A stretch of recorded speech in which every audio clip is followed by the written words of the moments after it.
생명의 생가 이영훈 목사입니다.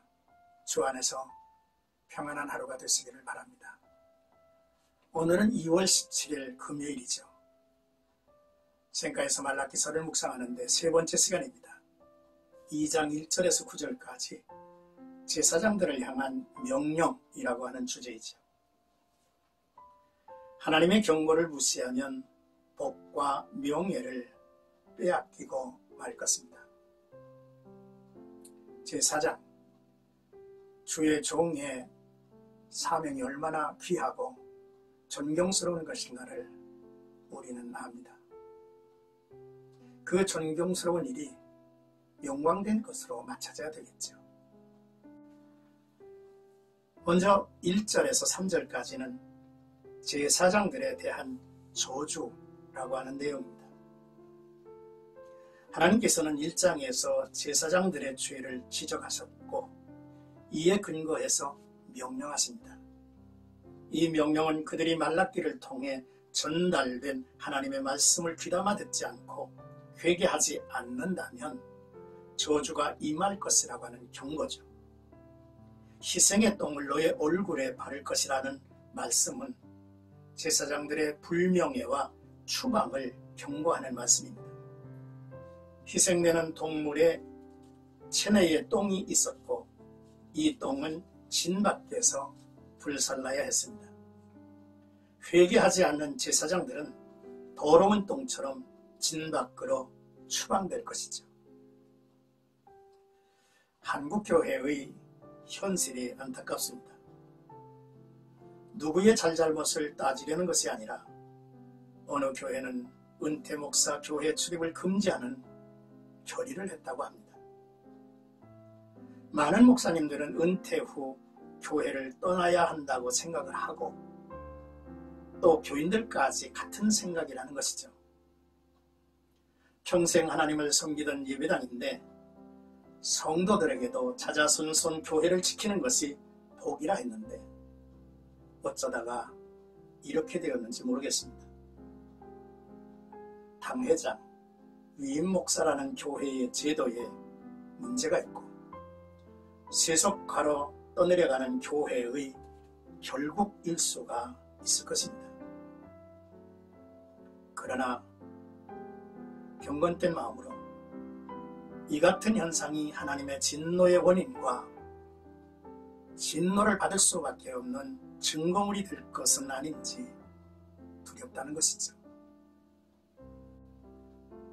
이제 4절에서 7절까지는 레위와 세운 나의 언약이라는 내용입니다. 제사장들의 명예와 복은 레위 언약에 근거합니다. 하나님께서 성소에서 자신을 섬길 수 있는 특권을 오직 레위 지파에게만 허락하셨습니다. 생명과 평강의 언약의 핵심은 희생제사를 통해서 백성의 죄가 사함을 받는 속죄의 은혜입니다. 이 언약은 궁극적으로 자신의 희생을 통해서 하나님과 백성을 화목하게 하는 그리스도의 중보사역을 예표하죠. 곧 제사장들이 드리는 희생제사 안에는 그리스도의 속죄의 의미가 내포되어 있습니다.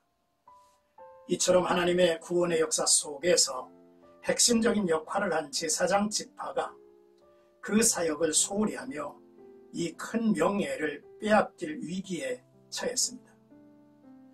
여러 방면에서 제사장 직분은 명예로웠습니다.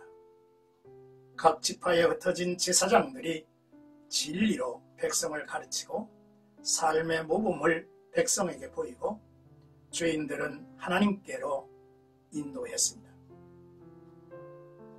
그러나 이제 이런 제사장들의 얼굴에 똥이 발라질 것이라는 말씀은 무슨 말입니까?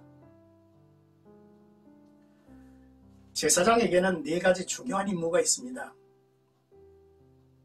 첫째로 죄사함을 위한 희생제사를 드리는 일입니다.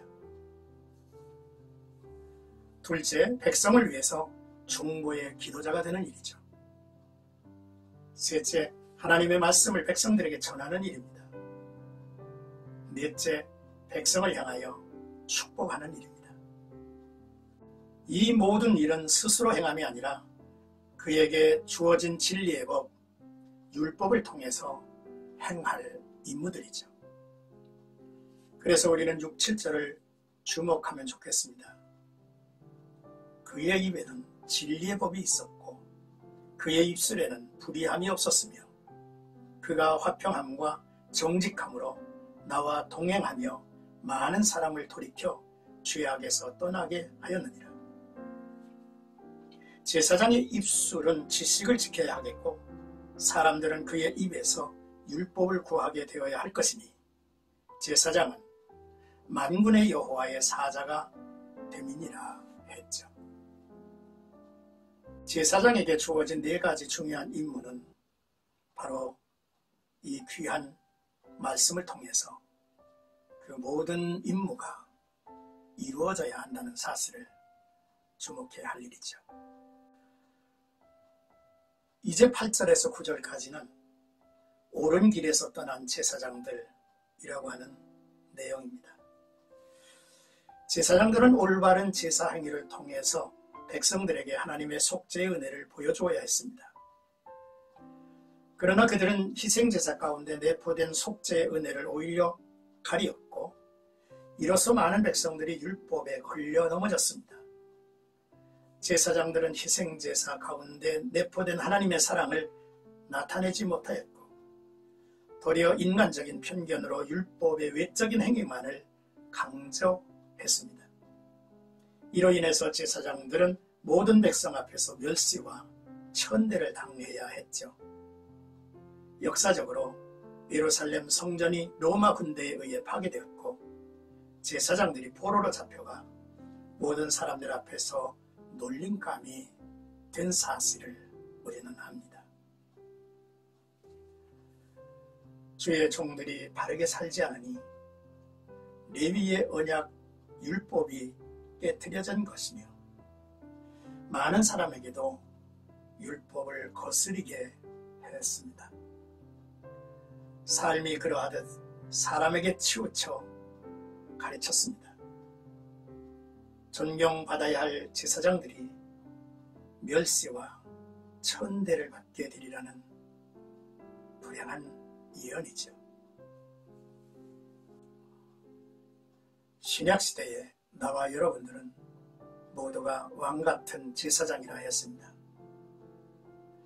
제사장들의 직분이 가졌던 명예로운 내용을 살펴보시고 오늘날 성도들의 명예가 무엇인지를 생각하고 서로 나누는 복된 하루가 되시기를 주의 이름으로 축복합니다.